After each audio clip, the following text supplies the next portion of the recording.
Sur cette conférence, ouais, c'est ce que j'allais dire. Donc, du coup, on s'est croisés à l'Agile Tour à Lille.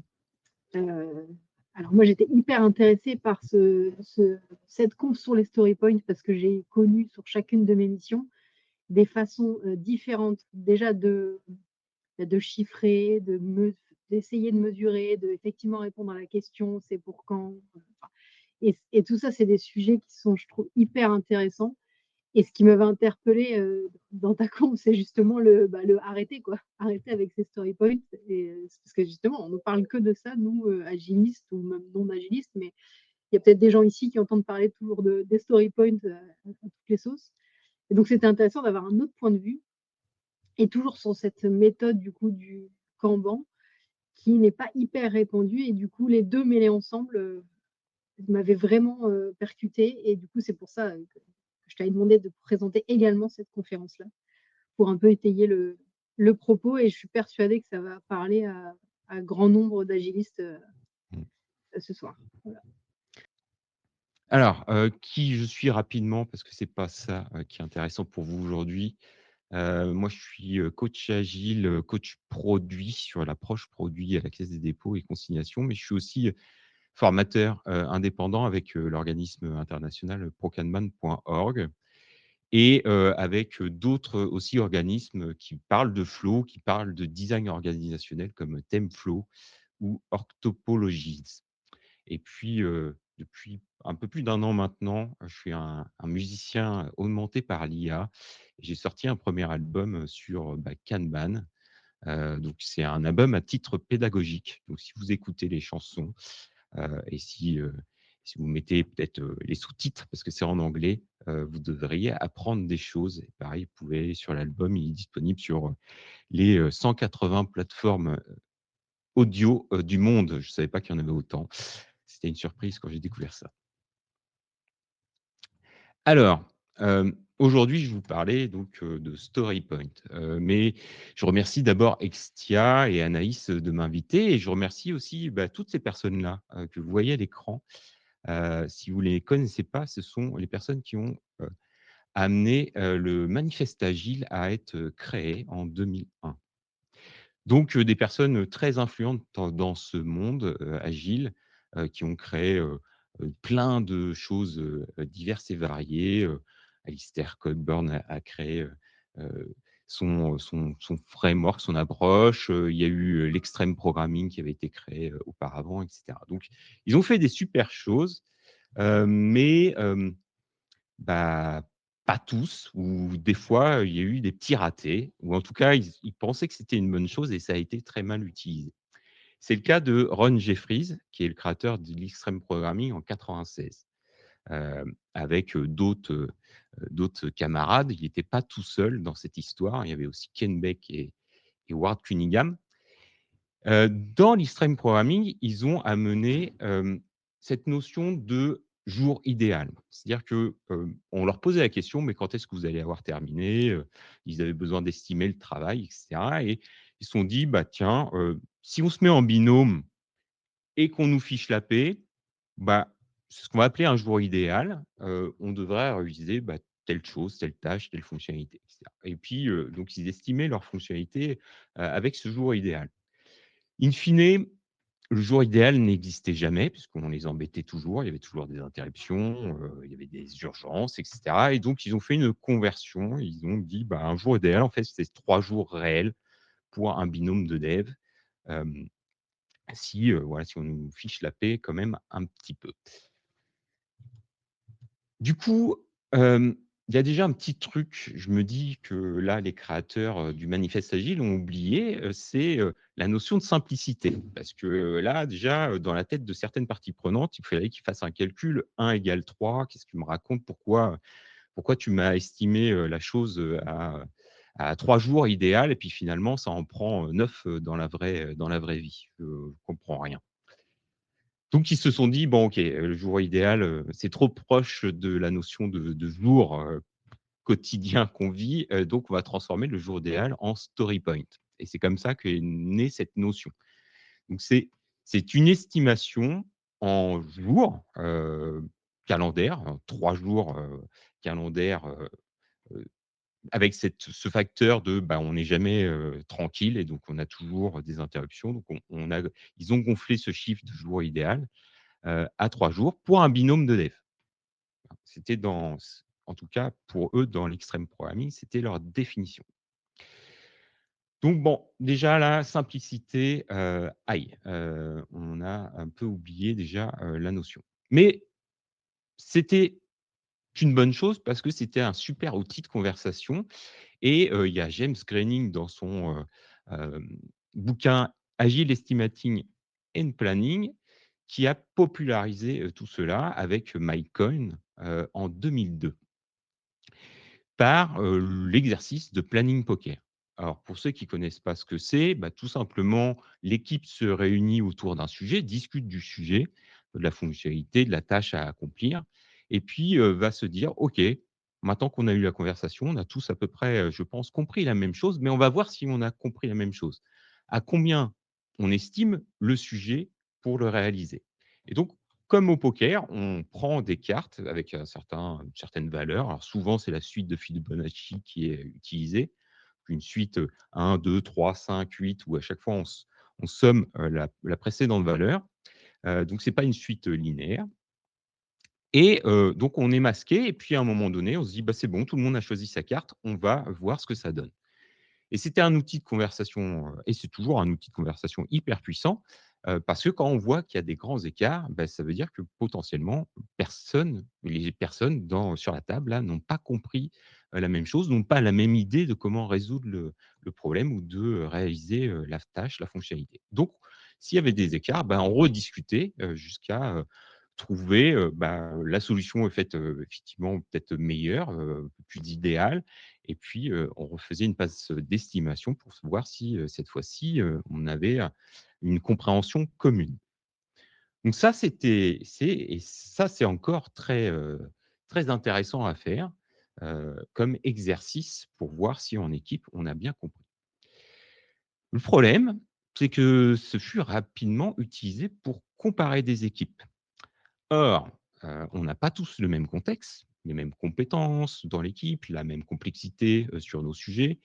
On n'a pas la même perception des choses aussi, peut-être au regard d'un sujet étalon qu'on a pris pour faire une référence dans cette estimation en story point et on veut faire bonne figure devant le grand chef, qui lui n'a rien compris à ces histoires de story point. Donc il faut absolument que son équipe fasse plus de points que, l'équipe voisine sur un temps donné. Donc c'est ce qu'on va avoir aussi, émerger comme notion, c'est la vélocité. Quel, nombre de points de story point on arrive à faire sur une période de données, par exemple de 2 semaines, 3 semaines, qui est à peu près la taille, des sprints des équipes agiles. Du coup, cette forme de pression, bah, entraîne l'équipe dans une inflation du point qui ne sert grosso modo à rien, en tout cas qui ne sert pas au client final. Donc ça, c'est le premier travers et puis deuxième travers des story points, c'est qu'on va pas comparer une équipe à une autre, mais qu'on va comparer ce qui était dit à un instant T, lorsqu'on a fait l'estimation et à ce qui est réellement réalisé, quelques semaines plus tard. Et quand l'estimation ne correspond pas à la réalité, bah, les parties prenantes ont vite fait de dire que l'équipe est pas très bonne à estimer, qu'elle est, hem, assez mauvaise dans sa communication sur ce qu'elle peut réaliser et dans quel laps de temps. Et donc est-ce que cela est aussi utile? Bah, pas vraiment pour le client final et ça va entraîner toute plein de choses assez négatives sur lesquelles je vais faire un petit passage rapide sur les effets néfastes de ces métriques, dire-faire. 1er, effet, pas super sympa, c'est le renforcement du focus sur le livrable in fine. Or, le livrable n'est qu'un moyen d'apporter de la valeur, d'avoir un bénéfice, ce qui est vraiment, le sujet important. Donc l'attention est tournée sur l'aspect production et met assez en retrait l'importance de, réfléchir aux bénéfices que ça va pouvoir amener à l'utilisateur final. Du coup, on va avoir potentiellement, une focalisation sur, qui va être, faussée, et qui va donner lieu à des produits de qualité inférieure à ce qu'on aurait pu faire si on n'avait pas passé tout ce temps-là à, faire l'estimation parfaite.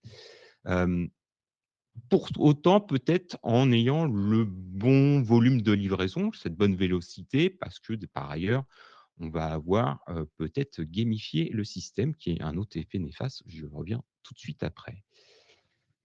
Ça amène donc ce risque de gamification, parce que quand une équipe qu'on évalue sur des métriques diffèrent, est, sous pression, se fait, peut-être un peu chahuter, peut-être, réprimandée, à un moment donné, elle va se dire: «OK, ça suffit, ils veulent, qu'on fasse 40 points, en 2 semaines, eh bien, ça on fera 40 points en 2 semaines, même si c'est juste en faisant une inflation de l'estimation au story point». Alors il y a une citation que j'adore, sur cet, exemple-là, qui vient de Eli Goldratt, qui est le enfin l'écrivain qui a écrit le bouquin, The Goal, fondateur de la théorie des contraintes. Dans, une de ses citations, il dit, «Dites-moi comment vous allez, m'évaluer, chef, leader, et je vous dirai comment je me comporterai.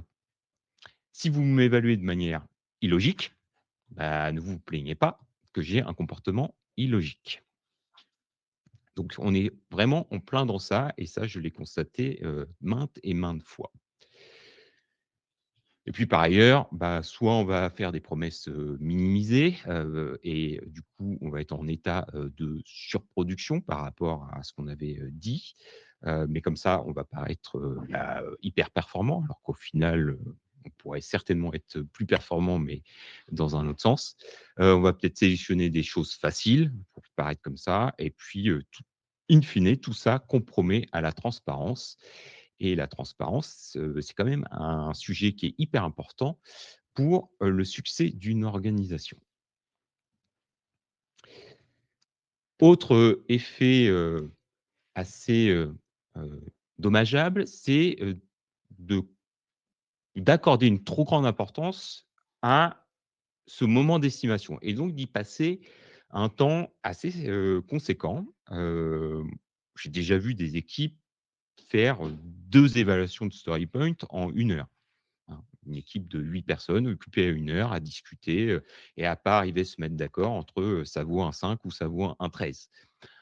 Alors même si au début les conversations étaient intéressantes parce que vous voyez qu'effectivement, les gens n'avaient pas compris la même chose, bon, au bout d'un moment, on tourne un peu en rond, et donc c'est pas une utilisation très, productive, du temps, de l'équipe. Ça érode aussi la sécurité psychologique, parce qu'on peut vite tomber dans une culture du blâme et de la peur. On peut avoir l'impression, en tant qu'équipe, d'être tenu, responsable, de choses qui échappent complètement à notre contrôle, mais qui vont nous ralentir dans l'exécution de notre travail, et qui, du coup, vont nous faire tomber à côté, de l'estimation qu'on avait faite initialement. Et donc ça peut finir par, amener une réticence forte à s'engager sur quoi que ce soit. Les équipes, je l'ai déjà aussi constaté plusieurs fois, ont eu un moral, vraiment très bas, une peur, une sécurité psychologique qui n'est pas présente. Donc quand on leur demande de s'engager, il y a pas beaucoup de réponses, et du coup, cercle vicieux, ça agace les chefs, ça agace le management, ça agace, les parties prenantes. Et puis, on va venir sur le cœur de la session, ça va être utilisé pour faire des prévisions, des projections sur, dans combien de temps on va avoir fini, ou, combien de choses on peut faire dans un laps de temps donné. On veut avoir souvent, toujours plus de performance, toujours plus de vélocité, pouvoir avoir des prévisions, qui, semblent meilleures, plus correctes, plus acceptables pour, les parties prenantes. Heu, mais encore une fois, livrer quelque chose, ça ne veut pas dire qu'on va avoir de la valeur, tout comme, raconter une blague ne signifie pas que les gens vont forcément en rire. Alors, c'est vraiment ça le plus important, c'est est-ce que l'impact de ce qu'on va faire, va, être bénéfique, va changer la vie positivement des utilisateurs? Et il y a un truc aussi qui, me dérange assez fortement sur cette, volonté de toujours aller plus vite, de toujours avoir plus de vélocité, c'est que, bah, si on se rappelle la genèse, ça a une relation avec le temps quand même, toutes ces histoires de story point. Alors même si maintenant les équipes parlent plus en termes de complexité et voient autre chose que le temps, il y a quand même cette base de temps qui est là. Et toujours vouloir faire plus, bah, c'est un peu oublier quand même que la journée, elle a que 24 heures, ou que la journée de boulot, elle a que 8 heures. Et donc, à un moment donné, le temps, il n'est pas extensible, quoi. C'est malheureusement, on n'a pas encore trouvé la formule pour ajouter du temps à une journée. Donc, les capacités des équipes peuvent être, merveilleuses, peuvent avoir, tout plein, d'idées, géniales pour innover et monter en compétences, mais étendre le temps qu'elles ont, ça, je crois que personne ne l'a. Petite question pour vous, heu, mettez dans le chat, qui, utilise la vélocité, en estimation, suite de Fibonacci ou taille de t-shirt ou je ne sais quoi? Heu, mettez un petit «moi», si, si vous utilisez ou si vous avez utilisé ça déjà.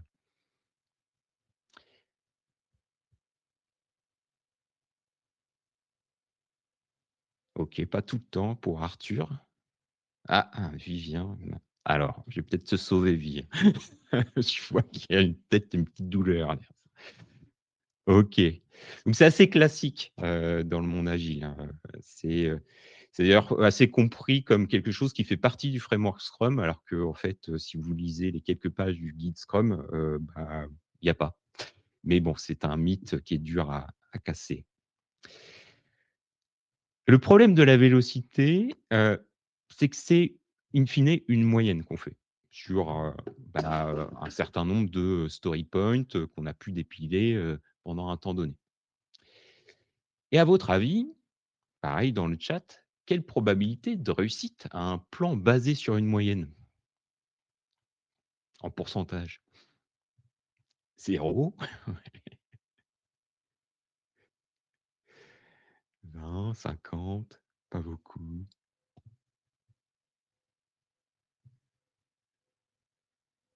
Ah, la fameuse réponse d'agiliste, ça dépend. Ouais, ouais, ouais, alors grosso modo, quand on joue avec des moyennes, c'est comme si on jouait à pile ou face in fine. Hem, alors il y a un auteur, Sam Savage, qui a écrit un bouquin, qui s'appelle «Le piège de la moyenne», qui est excellent. Je vous invite à le lire. Il est assez dense, voilà, mais prenez le temps de lire tous les exemples qu'il donne. Il y a des choses, c'est vraiment, assez, dramatique les conséquences de baser sur des plans sur la moyenne. Hem Mais in fine, oui, ça sera encore bien moindre que, 50. Je vois du 10-20. Oui, on va être sur des choses qui vont être assez infimes, en fait, en utilisant ce type de technique pour projeter, un avenir qui est assez incertain. Alors, je vous l'ai dit, les conséquences sur ces plans basés sur la moyenne peuvent être vraiment désastreuses et je vais prendre un exemple, qui date d'il y a longtemps. On est à l'époque de l'Empire romain, en 52 avant Jésus-Christ. C'est, la bataille décisive d'Alésia et Vercingétorix, conscient de la puissance militaire romaine, choisit une stratégie d'évitement, de harcèlement et de repli, à Alésia pour soutenir un siège. Un bon jour, il convoque ses conseillers, pour, estimer sa capacité, à ses propres forces, à soutenir le siège d'Alésia et pendant combien de temps il va pouvoir soutenir parce qu'il sait qu'il a, des renforts qui sont en route et qui vont potentiellement pouvoir changer le cours de l'histoire. Alors il demande à son plus fidèle, conseiller, Safe to Risk, qu'en est-il? Il lui présente un rapport, Safe to Risk, selon lequel, bah, selon ses calculs, il y aurait suffisamment de nourriture pour tenir, environ 2 semaines. et les alliés qui sont en chemin devraient, heu, arriver dans une semaine puisqu'en moyenne, à vis-à-vis de la distance qu'il reste à parcourir, c'est le temps qui est pris. Vis-à-vis de ces éléments, Vercingétorix est assez confiant et se dit: «OK, on continue cette stratégie, tenons ce siège et attendons les renforts».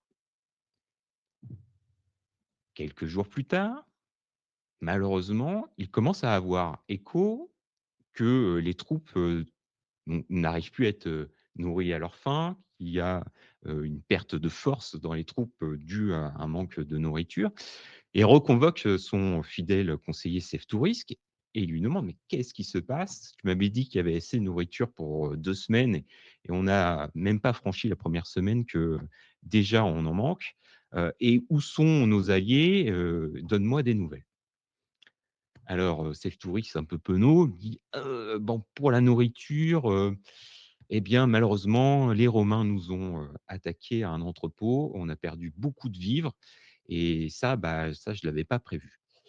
Et puis, concernant les alliés, eh bien, ben, on est en Normandie, Bretagne, là, le temps c'est exécrable et bah, ils avancent beaucoup moins vite, parce que c'est la tempête, il n'arrête pas de pleuvoir et les routes, sont difficilement praticables et puis en plus, bah, les Romains, leur, font des petites escarmouches, qui la ralentissent. Vercingétorix, il dit: «Oui, mais OK, d'accord, mais du coup, dans combien de temps?» Et là, bah, Seftourisk, sait plus trop quoi répondre. Malheureusement, bah, ces événements incertains, ils allaient potentiellement arriver et dans ce qu'on vit, nous, dans les équipes, agiles ou dans les équipes où simplement on collabore entre, humains, eh bien, des coups de mou, des absences qu'on n'avait pas prévues, des des difficultés techniques, fonctionnelles et cetera, bah, vont nous tomber dessus et si on se base sur de la moyenne, eh bien, tout ça va être toute cette variabilité va être effacée et nos projections, nos prévisions, bah, vont être faussées. Alors, des questions quant, cela pourra-t-il être terminé ou combien peut-on avoir pour une date donnée? Bah, on nous les pose très souvent, un peu comme, Vercingétorix a fait, devant ses conseillers pour prendre des décisions. Malheureusement, si on se base sur la moyenne et si on prend des décisions sur la moyenne, eh bien, il y a de fortes chances qu'on ne prenne pas les bonnes décisions. Ces questions-là, on en a besoin pour plein de cas, pour se coordonner avec, une autre équipe avec laquelle on a des dépendances et qui vont attendre quelque chose de notre part ou inversement. Avec, l'équipe, marketing peut-être pour lancer, bah, un nouveau produit. Mais du coup, bah, ils aimeraient bien savoir quand est-ce qu'on va avoir terminé le job pour se préparer, être à peu près dans le même timing, ni trop tard, ni trop tôt. Ou pour le client qui simplement, bah, fait une commande et aimerait bien savoir quand est-ce qu'il pourra être livré. Donc ces questions, elles sont hyper présentes et le problème, c'est que, bah, on utilise des outils qui parfois, ou même souvent, ça dépend des contextes, nous donnent pas des résultats hyper probants. D'autant plus qu'on se base sur une unité qui est autre que le temps. On va parler de taille de t-shirt, de story point, de je ne sais quelle autre valeur. Pour autant, on croit tous que ça a une relation avec le temps. Moi, les équipes que j'accompagne, bah, font des conversions. Je dis: «Ah oui, bah, on a une vélocité de 46 points, donc si on fait des projections, bah, on va arriver à telle date». Et quand les équipes me disent ça, je leur demande si je peux avoir accès un peu aux données qu'elles génèrent avec, leur processus, parce que généralement, elles ont un workflow avec quelques étapes et au moins, elles arrivent à noter, la date de début et la date de fin de leur, sujet quand elles arrivent au terminé et je trace un petit graphique comme cela avec l'effort. Alors ici, on est en story point, en abscisse et puis le temps, pour terminer les sujets réellement, le vrai temps réel, calendaire, en ordonnée et je leur montre que, bah, des choses qu'ils ont estimées, assez fortement en termes, d'effort, de story point, bah, sont terminées plus rapidement que des choses qu'ils vont avoir estimées beaucoup plus bas en termes de complexité, en termes de temps normalement à prendre. Et que grosso modo, bah, il y a pas de corrélation parce que les points partent dans tous les sens. Et généralement, avec ça, il y a un petit déclic quand même. Mais du coup, ça veut dire qu'on utilise une unité, qu'il n'y a pas de corrélation avec le temps, alors qu'on veut répondre à une question où on nous demande du temps. Et bah, ouais, donc peut-être qu'il faudrait que vous arrêtiez, vous trouviez autre chose. Et du coup, bah, voilà, hein, on arrive à mais pourquoi on fait ça partout à TIS? Alors évidemment, est-ce qu'il y a un autre moyen? Bah, c'est ce que je vais vous inviter à découvrir dans la deuxième partie de cette donc, est-ce qu'il est possible d'être prédictible dans ces environnements où on a beaucoup d'incertitudes, dans notre monde où, bah, notre monde est VUCA, volatile, incertain, complexe, ambigu?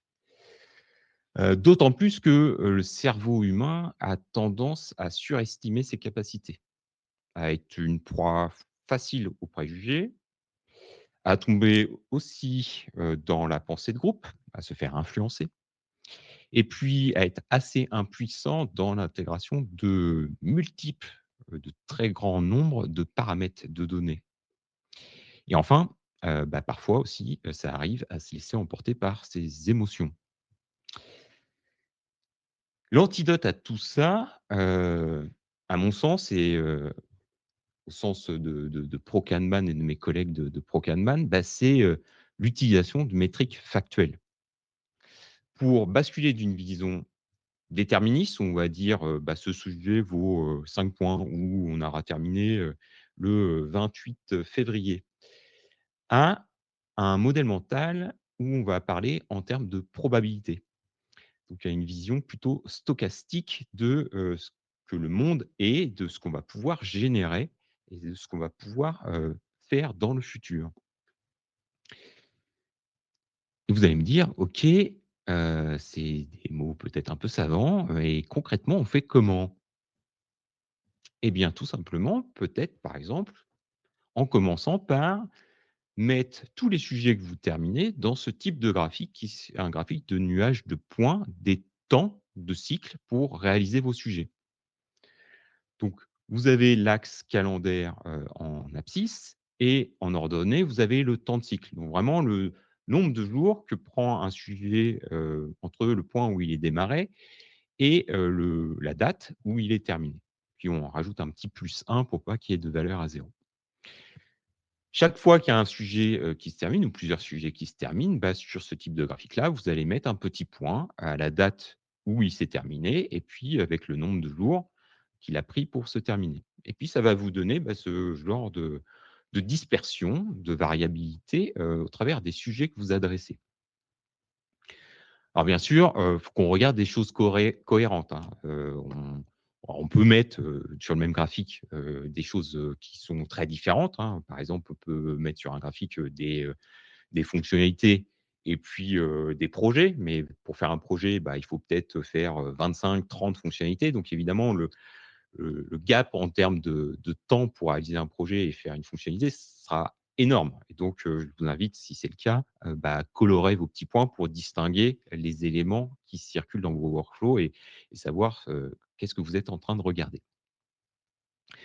Mais globalement, si vous êtes sur le même unité de valeur, on va dire, fonctionnalité et que vous arrivez à la découper, heu, dans le bon timing pour vous et on verra après, c'est ce qu'on va appeler un niveau de service sur lequel vous pourriez, vous, choisir et un peu vous engager, mais ça sera un niveau de service qui sera probabiliste, donc qui n'est pas engageant, gravé dans le marbre, signé avec le sang.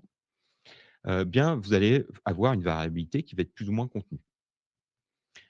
Si il y a des, tendance à la hausse, bah, vous allez pouvoir les voir et puis s'il y a des questions sur, un sujet particulier, bah, tiens, vous venez de commencer ce sujet-là, hier, bah, heu, dans combien de temps on peut l'avoir, en production, dans les mains, vis-à-vis des clients? Bien peut-être que vous pourrez du coup répondre, bah, écoute, 85% de nos sujets se terminent en 29 jours ou moins, donc dans un mois, tu as 85% de chances que, ce sujet-là, on puisse le livrer.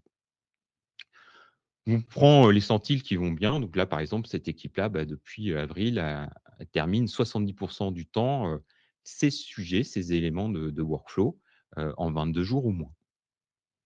Donc c'est une prévision, vous voyez, mais qui est, probabiliste. On ne dit pas, c'est tout le temps le cas, il y a de la variabilité, c'est normal et puis on ajuste le niveau de risque acceptable, en fonction des interlocuteurs qu'on a, en face de nous. Donc 70 peut-être pour, des contextes, peut-être que sur d'autres contextes, ça sera 85, peut-être sur d'autres contextes, on devra prendre un peu plus ceinture et bretelles, 90, 95. Et puis, ça permet aussi de rendre visible, quand on a des difficultés, parce que, peut-être que, il y a des choses qui se passent dans l'équipe, peut-être qu'il y a des prises de décision sur l'organisation qui nous amènent à avoir une performance qui évolue en termes de temps de cycle, en termes de time to market. Et ces éléments factuels vont être un super support de discussion. Moi, j'ai eu le cas, il y a un petit moment de ça dans une équipe, où, la décision de l'organisation a été de nous associer avec une équipe externe d'UX designer, alors qu'on était en train de monter en compétences dans l'équipe, Scrum sur cet aspect-là. Donc déjà sur le côté, impact motivation, on en avait pris un petit coup, mais surtout, l'équipe, on avait une dépendance avec elle. Donc, il y avait plein de sujets de coordination nécessaires, il y avait, évidemment des problèmes de communication, il y avait des alignements qu'on n'arrivait pas à trouver sur la faisabilité de ce qu'eux, ils étaient en train de prototyper, qu'ils montraient aux clients et cetera.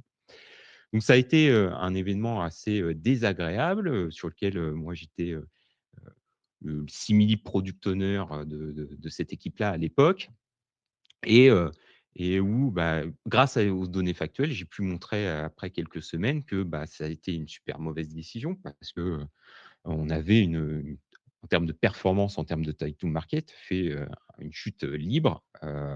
C'était beaucoup, beaucoup plus long pour que les clients aient quoi que ce soit et pas forcément beaucoup plus quali.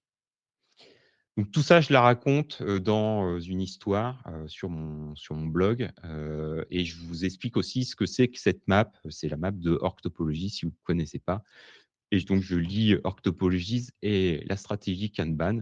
Je vous laisserai, découvrir ça si vous le souhaitez. Il y a, un auteur, Tom DeMarco, qui a écrit un bouquin qui s'appelle Controlling Software Project. Dans ce bouquin-là, il dit, «Vous ne pouvez contrôler ce que vous ne pouvez mesurer».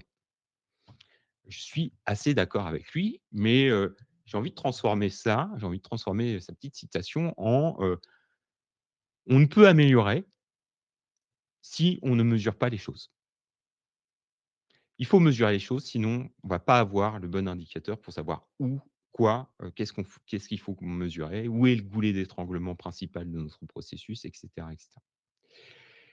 Les mesures, eh bien, il n'y en a pas forcément 36 à prendre. Hem, c'est 4 mesures: débit, combien de choses on peut faire sortir, sur un laps de temps donné. Vraiment unitairement, hein, c'est les petits points que vous voyez, vous avez vus sur le graphique, avant. Le nombre de sujets en cours, le temps que met, le sujet à traverser, le workflow et puis, certainement la métrique la plus importante pour avoir un contrôle et un management actif de tout ça, qui est l'âge, qui est donc le précurseur du time to market, du temps de cycle. C'est depuis combien de temps le sujet est dans notre workflow et à quelle étape. Et pour collecter ces 4 métriques-là, de la stratégie Kanban, il y a pas besoin de grand chose si ce n'est la date d'entrée dans les étapes du processus. Donc c'est assez simple, il suffit de marquer à chaque fois que, le sujet avance dans notre workflow, le timestamp de hop, il est arrivé dans cette étape-là à telle date et puis le faire pour toutes les étapes et on pourra avoir le calcul assez simplement de ces 4 métriques. Et pourquoi c'est important, ces 4 métriques? Parce que ça va nous servir à stabiliser notre système. Alors tout système comporte de la variabilité, c'est pas la peine d'essayer de l'effacer, en tout cas, sur, le domaine, intellectuel où, on va avoir des hommes et des femmes qui vont collaborer, où ça ne va pas être industriel et hyper robotisé. Il y aura de la variabilité, même d'ailleurs dans les industries, il y en a quand même. Donc c'est présent et c'est même vital. C'est même hyper intéressant d'avoir cette variabilité, mais il faut savoir la contenir à un juste niveau. Je prends un exemple, humain, notre cœur. Heu, un cœur sain, c'est pas un métronome. Sa fréquence, elle va changer, pour nous aider à nous adapter aux défis, psychologiques ou physiques auxquels on fait face, par rapport à notre environnement. Donc un cœur sain, c'est un cœur qui a une bonne capacité d'autorégulation, d'adaptabilité et de résilience. Et en fait, ça, c'est super important, ces caractéristiques-là, pour nos systèmes, collaboratifs humains, que ce soit sur du numérique ou dans d'autres domaines. Et c'est ce qu'on va chercher, du coup, aussi à avoir en entreprise si on veut, bah, finalement avoir une performance, durable. Et donc un système stable, c'est un système qui va répondre comme on s'attend à ce qu'il réponde. C'est pas un système qui n'a aucune variabilité. Il y a un certain monsieur, que vous voyez ici en image, qui s'appelle John Little. Il nous a donné des clés il y a bien longtemps, puisque c'était dans les années, 1950-1960, où il a, posé une théorie, scientifique prouvée et qui n'a jamais été remise en cause depuis, heu, qui Hem, donne une ration, alors sur une moyenne certes, vous allez me dire: «Mais du coup, c'est une ration de moyenne» et tu nous as parlé de piège de moyenne tout à l'heure, restez avec moi, je vous explique tout cela. Une ration de moyenne entre le temps de cycle, le nombre d'éléments en cours et le débit du système. Ça, c'est une chose, mais ce qui est le plus important dans cette relation qu'il a prouvée scientifiquement, c'est qu'il y a 4 conditions à ce que la formule, l'équation soit vérifiée et c'est ça qui est le plus important et c'est ça qui va nous donner des clés pour stabiliser notre système. Alors je suis désolé, c'est un peu tassé, il y a un petit problème d'écriture, mais les 4 conditions donc sont que un, le taux d'arrivée moyen dans un système doit être égal au taux de sortie moyen. 2, tous les éléments qui rentrent dans un système doivent en sortir. Il n'y a pas des choses qui s'abandonnent en cours de route, qui s'enlèvent parce que, bah, sinon, bah, le temps passé, in fine, bah, il compte pas dans, les éléments de sortie. 3, c'est que le WIP, l'encours, il doit rester stable. Là, pour le coup, voilà, ni augmenter ni diminuer. Donc on n'est pas dans le côté stabilité, il n'y a pas de variation. Là, c'est vraiment essayer d'avoir quelque chose de très linéaire, mais on est sur des moyennes. Et puis l'âge, donc le temps de cycle, des sujets, pareil, doit, ni croître ni décroître. Alors pourquoi c'est important? Parce que ça peut nous guider à mettre des éléments explicites lorsqu'on travaille en équipe, comme règle de gestion de notre workflow, de notre contrôle de l'encours qui va, circuler dans notre workflow. Si, par exemple, notre processus, on n'y met pas de règles qui empêche de s'interrompre tout le temps quand il y a des urgences. On met pas de règles pour contenir ces urgences, pour vérifier que c'est vraiment une urgence et qu'il faut vraiment s'y mettre. Eh bien, on va certainement avoir, une violation de l'hypothèse 3, de la condition numéro 3, et très probablement de la 1 et de la 4 aussi. S'il y a des choses sur lesquelles on commence à travailler et puis on bloque, une dépendance, un manque de disponibilité d'une compétence dans l'équipe, et qu'on laisse vieillir, ce sujet sans, le manager activement, sans chercher à débloquer la situation de manière active, eh bien, on va très probablement laisser vieillir le sujet et donc rompre la condition numéro 4. Et puis si vous annulez tout le temps des sujets, si vous commencez, puis en fait, au bout de quelques jours, vous dites: «Non, mais en fait, me suis trompé, ça servira à rien» et que vous l'abandonnez, et ben, vous allez rompre le point numéro 2. Donc, je vous invite à essayer de trouver des règles explicites de fonctionnement dans l'équipe pour éviter de tomber dans des écarts par rapport à ces conditions-là, ce qui va vous permettre de stabiliser votre système. Il y a 2 autres personnes très importantes dans cette, histoire de stabilité. Heu, première personne que vous voyez ici, à l'écran, alors je parie que vous ne le connaissez pas, mais peut-être que je me trompe. Est-ce que quelqu'un mettez dans le chat, si vous savez quel est le nom de cette personne? Vous voyez en haut à gauche.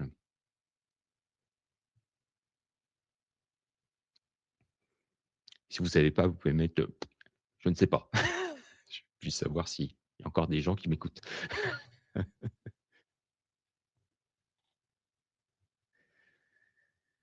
François Hollande, ouais, c'est vrai qu'il a un air de ressemblance.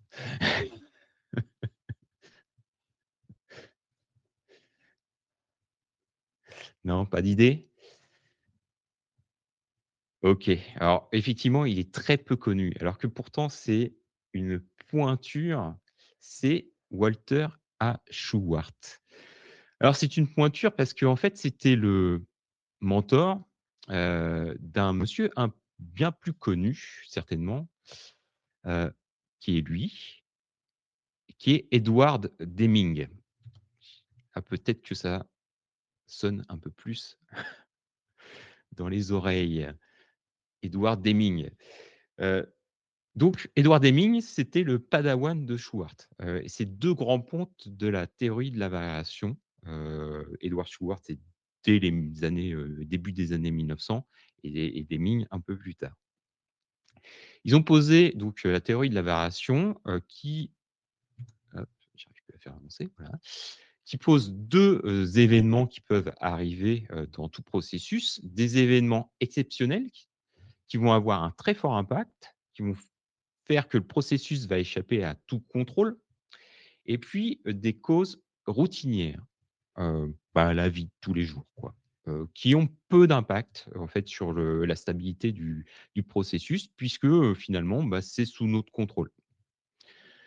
Donc quand notre processus, a, souvent, des, raisons, des causes exceptionnelles, qui le touchent, eh bien notre processus va être complètement instable et il va être impossible de faire des prévisions qui vont être justes, vis-à-vis de ce processus.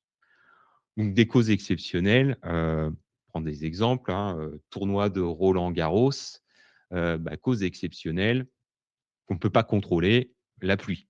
Eh bien, des fois, ça a eu des impacts, assez terribles sur le programme, avec du mécontentement, des spectateurs, des joueurs et cetera.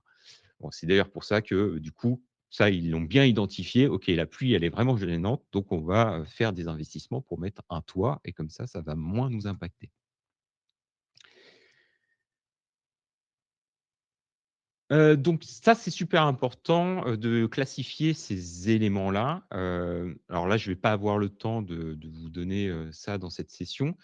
C'est un peu trop complexe, ça prendrait trop de temps, mais il faut savoir qu'il y a des personnes, comme le docteur Wheeler, qui ont continué ces travaux de Deming et de Schwartz et qui, ont, inventé un graphique, enfin un couplage de 2 graphiques qui s'appelle un Process Behavior Chart, qui permettent avec de très fortes probabilités d'arriver à détecter si, si notre processus a subi une cause exceptionnelle. Et si c'est le cas, du coup, se dire: «OK, on a des causes exceptionnelles sur notre processus qui arrivent, on les avait peut-être pas captées, mais du coup, faisons une petite rétrospective, essayons de voir comment on peut, réduire cet impact, réduire la probabilité que ça survienne». Et puis surtout, sachant ça, heu, on peut se dire que là, malheureusement, pour être, prévisible, prédictible, bien, oui, il va falloir prendre avec des pincettes ce qu'on va communiquer à nos clients. Hem, les conditions de la loi Little, on peut les trouver dans un graphique, un CFD. Vous aurez le support, en vidéo, mais voilà, vous pouvez mettre ça dans un cumulatif flow diagramme avec les états, les, tracés des taux d'arrivée, des taux de sortie pour voir si vous respectez ces conditions ou, les évolutions du work in process et les évolutions du temps de cycle. Vous pouvez voir soit en vertical, soit à l'horizontale ici sur les graphiques. Ici, un graphique qui est hyper utile pour manager activement, son travail dans son workflow, qui est, un graphique d'âge des éléments et tout ce qui va apparaître dans des zones orange-rouge doivent être des signaux pour avoir des conversations, notamment, par exemple, dans un daily stand-up ou un daily scrum Et donc, être la zone de focus des discussions de l'équipe pour les arrêter de faire vieillir ces choses-là et réduire la variabilité de son système. Et puis, pour faire des prévisions lorsqu'on a des questions sur plusieurs éléments ou sur, ici donc là, voilà, à quelle date on aura fini les 20 prochains éléments, il y a la simulation de Monte-Carlo. Donc, c'est assez, heu, c'est un peu loin à vous expliquer, mais en gros, on fait des tirs aléatoires dans le débit, de l'équipe, donc le débit réel et par milliers et dizaines de milliers, voire millions de simulations, de tirs et bien, on a, du coup, les résultats, les différentes possibles futurs, qui peuvent arriver et du coup, ça nous indique après avec, l'application de Sentinel, si on peut, arriver à telle date, avec 80 de chance, 70 de chance et cetera. Et ça, on peut le faire, dans, les 2 sens, soit en date, soit en combien d'éléments, on peut terminer. Alors, la simulation de Monte Carlo, elle va vous permettre en fait d'être dans le cadran 1, d'être juste, mais pas forcément hyper précis. Mais c'est mieux que d'être dans le cadran, 4 ou 3, et le 3 généralement, c'est ce qu'on a, lorsqu'on utilise la vélocité, les story points et voire même on est complètement à côté de la cible. Ça, on peut le faire soit sur une équipe, soit sur plusieurs équipes. Donc là, c'est un exemple où, il y a 3 équipes, qui interviennent, qui potentiellement peuvent avoir des dépendances. Donc les simulations de Monte Carlo, on peut les combiner et puis avec les dépendances, gérer et voir sur un portefeuille, par exemple, de plusieurs équipes, qui travaillent sur le même produit, quand est-ce que ces fonctionnalités-là vont pouvoir arriver puisqu'on a des dépendances entre les équipes. Et ça, on peut le mettre à jour très facilement. La puissance de calcul, maintenant, permet de lancer tout ça, toutes les 10-15 minutes.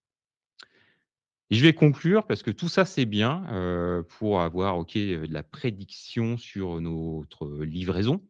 Mais ce qui est le plus important, c'est pas le delivery, c'est, la valeur, le bénéfice pour le client. Donc c'est bien de délivrer pour le client, mais lui, le client, il veut plutôt, qu'on soit agile, qu'on puisse répondre au mieux à ces attentes qui peuvent être, variables, qui vont changer, et qu'on réponde aux erreurs qu'on a pu faire, sur, l'impact qu'on escomptait avoir avec telle fonctionnalité, mais que malheureusement on n'a pas eu.